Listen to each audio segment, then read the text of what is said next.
Alright, welcome to the Drum Cave. I am back in New Zealand and I've just been playing the kit for the last 2 hours, hence the glow. And basically what I wanted to do today is read you guys the newsletter that I wrote 90 minutes before getting in my Uber and going into my Primus audition. So leading up to that, I didn't really know what to do with myself. I was sort of, I had all this excited energy and I couldn't really just chill on my phone. I muted all my notifications and everything. I didn't really want to go out of my hotel. I just wanted to sort of stay and hang. And so I decided to sort of focus in and write a newsletter. So what I want to read for you now or dictate to you is that newsletter exactly. And it brings you into my headspace just before going into my Primus audition. So welcome back and let's get into it. Well, as you know, I'm in LA and it's exactly 2 hours before I go into my Primus audition. And yes, that is still a weird thing to say. My phone is going completely mental right now, so I've turned off all notifications just so I can stay focused and in the zone. I'm not nervous, I'm not anxious, I'm purely excited, and it's quite a nice place to be in. So why am I writing this newsletter right now?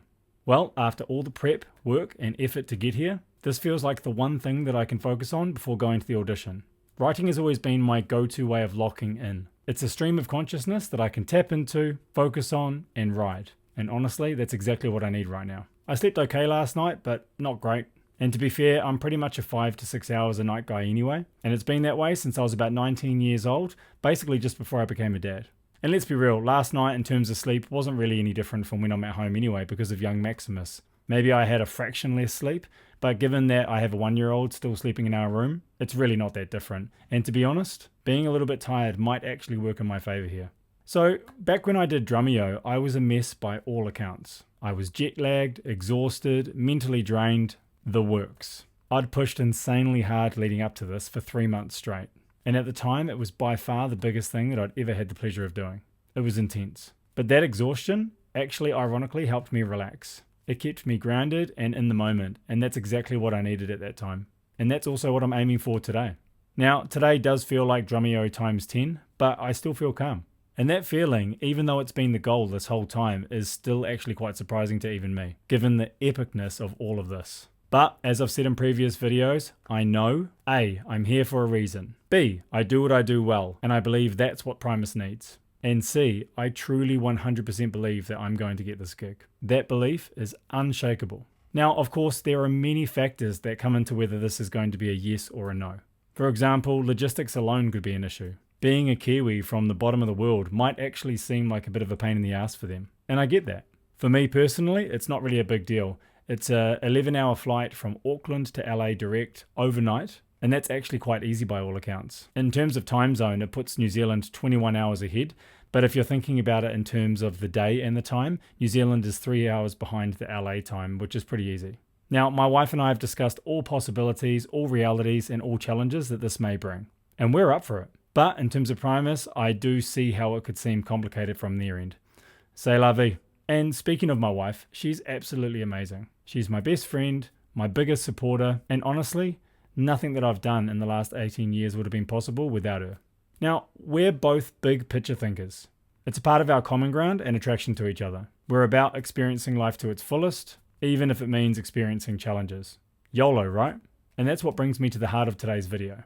So, there are two types of people in the world, those who look up at the stars and those that don't. Big stuff, right? Heavy stuff, I know. Now, if you're wondering where that quote came from, it's actually one of mine. I wrote that quote when I was 17 years old. At the time, I was living with two older guys. One was incredibly positive, so a sort of cup half full kind of guy, and the other was quite small-minded, always viewing life through a narrow, negative lens. I struggled with the latter. His limiting thoughts and opinions were like a cloud, always hovering. That's when I realized people's attitudes can leave their stink on you, and that you have to be very careful who you spend your time with. Now, one night, I was outside smoking a cigarette, staring up at the stars and just taking it all in. This was quite a common practice for me. The insignificance of our day-to-day trivialities has never been lost on me, and that's when it hit me. You're either someone who looks up at the universe, looks out to the universe, and understands A, life is a gift, and it's what you make of it. B, your potential is limitless if you believe. And C, the universe is listening, so start putting in the work now.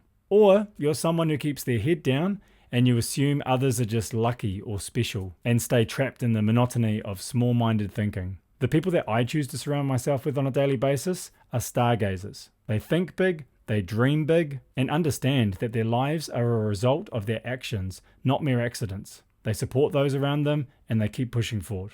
And look, I'm not in la la land. I understand fully that bad things in life happen too. Outside forces will certainly challenge you. And that's an extremely valuable and important part of life too. But it's how we respond and how we choose to move forward that defines us. Remember this: fear is good, change is good, new is good, hard is good, difficult is good, different is good, uncomfortable is good. You got to keep moving forward.